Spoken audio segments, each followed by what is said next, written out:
Em nome do Pai, do Filho, do Espírito Santo. Amém. Irmãos e irmãs, estamos aqui aproveitando esse tempo de Quaresma para que possamos meditar um pouco a palavra de Deus tirada do Evangelho de São Mateus, no capítulo 23, de 1 a 12. O Senhor esteja convosco, Ele está no meio de nós. Proclamação do Evangelho de Nosso Senhor Jesus Cristo, segundo Mateus. Naquele tempo, Jesus falou às multidões e aos seus discípulos, e lhes disse: o mestre da lei e os fariseus têm autoridade para interpretar a lei de Moisés. Por isso, deveis fazer e observar tudo o que eles dizem.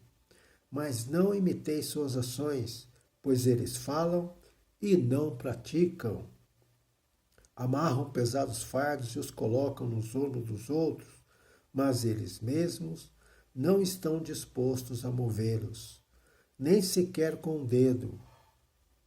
Fazem todas as suas ações só para serem vistos pelos outros.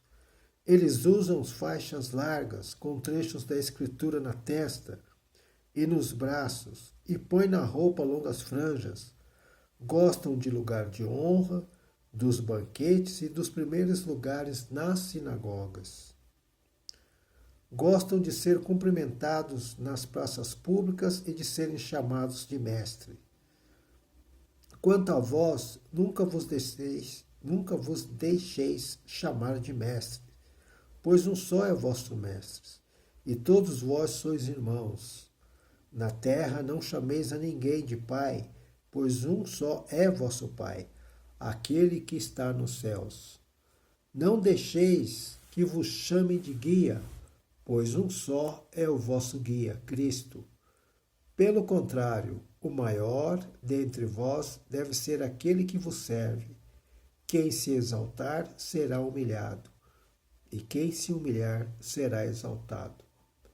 Palavra da salvação. Irmãos e irmãs, nós precisamos entender bem o que o Senhor quer dizer para nós neste Evangelho, nesta palavra de hoje. Jesus está falando de uma classe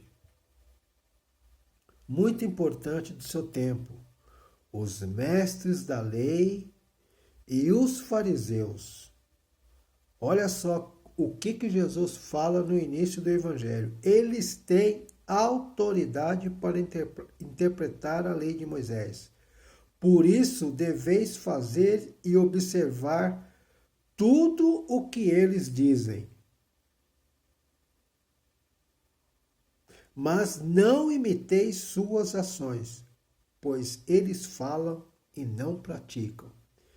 Então, o modo deles interpretar as leis, Jesus está falando aqui, que sim, deve observar tudo o que eles dizem relacionado à palavra de Deus.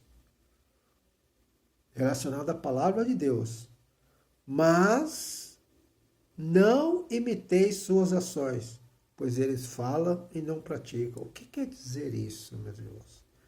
Quer dizer o seguinte, eles falam e não praticam.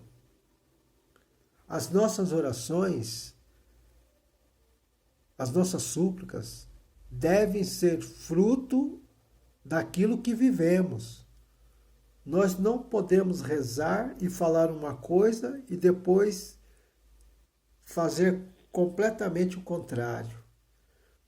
Então a palavra de Deus está falando para nós hoje, para nós, nesse tempo de Quaresma, deixar um pouco menos a questão da exaltação. Nós nos exaltamos muito. Olha que antigamente, quando eu falo antigamente, eu estou falando coisa, pega um jovem de 20 anos,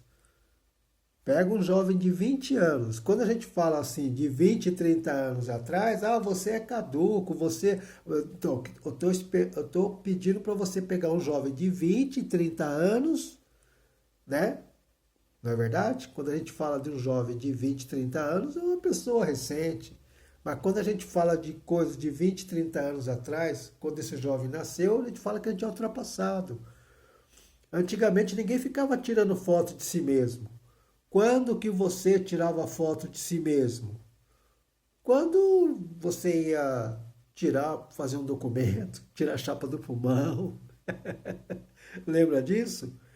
Então, nessa quaresma, a gente precisa olhar um pouco para o umbigo. Quando a gente olha para o umbigo, a gente olha para o chão. Por isso que humildade vem de humus. Olhar onde eu estou, de onde eu vim, o que eu era, para o que eu sou hoje. Então, nesse ponto, a gente pode ver a evolução da gente quando a gente olha para o passado. E na questão da palavra de Deus, a gente precisa evoluir. Então, Jesus está chamando os escribas e fariseus de hipócritas. De hipócritas. A hipocrisia denunciada por Jesus em face dos escribas e fariseus continua uma grande tentação para todos, para cada cristão.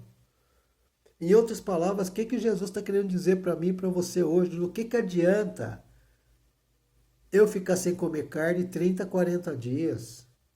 Eu até pegar esse dinheiro dessa carne aí que eu vou economizar e dar para os pobres. Mas o que vai mudar o meu coração? O que vai mudar a minha intenção de vida?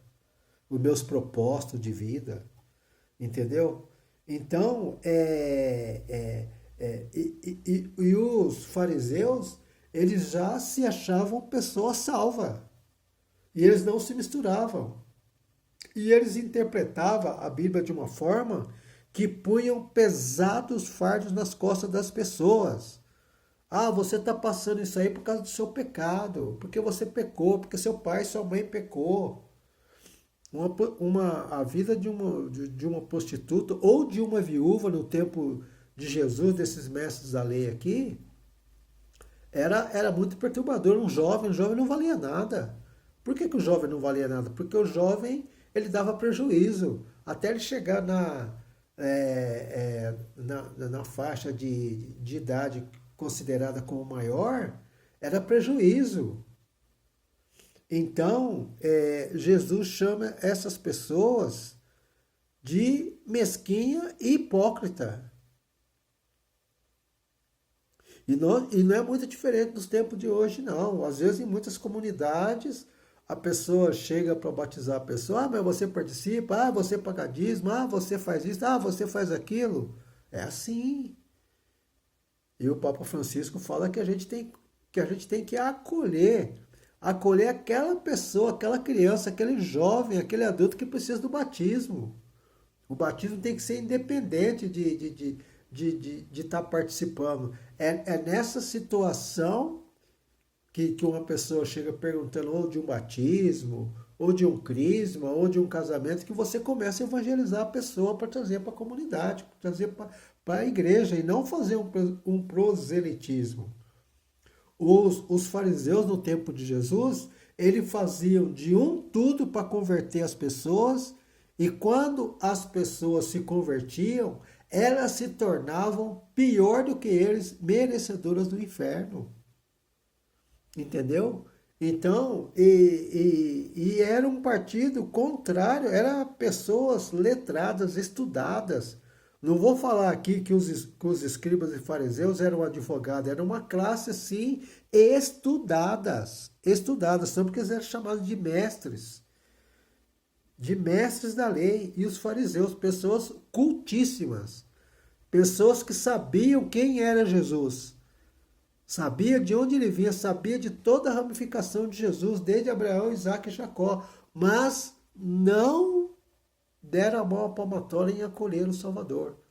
Então, que nesse tempo de quaresma, nós possamos fazer esta proposta do Evangelho de hoje. Essa proposta do Evangelho de hoje. Os mestres da lei e os fariseus têm autoridade para interpretar a lei. Nós também temos que pedir ao Divino Espírito Santo que nos dê discernimento e sabedoria para que nós possamos entender a palavra, porque é o autor da palavra, aquele que inspirou os profetas, os escritores, o Espírito Santo, que é capaz de tirar esse véu de desconhecimento de nós e nos abrirmos para o entendimento da palavra. Que nós possamos, nessa quaresma, aceitar esse convite de conversão. Convertei-vos e crede no Evangelho. Somos pó e à terra voltaremos. Dignai, Senhor, abençoar todas essas pessoas que irão ver esta pregação, essa humilde pregação, essa humilde homilia, em nome do Pai, do Filho e do Espírito Santo. Amém.